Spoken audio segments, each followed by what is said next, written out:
The things we're going to talk about today: introductions and welcome, review Agile BPM principles. We won't spend a lot of time there. So if there's something you want me to go slower on or something you want me to give examples of, say so. Because what I'm trying to do is just make sure I'm trying to level set, remind you of terminology to get you into these next sections. So that's the only purpose that section is serving. But would be glad to go into more details if you need me to.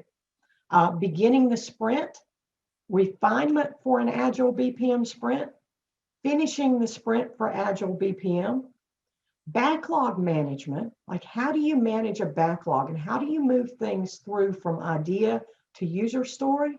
How do you move things through the Scrum team? Putting it all together. And then Agile BPM analysts. We'll talk about skills and characteristics for BPM analysts. The idea is, and really it's BPM practitioners. So the idea is no matter what level you are in the organization, I want you to really look at this section and think, what do I need to do to change or to adapt to be more agile? So, and then we'll wrap up for the day.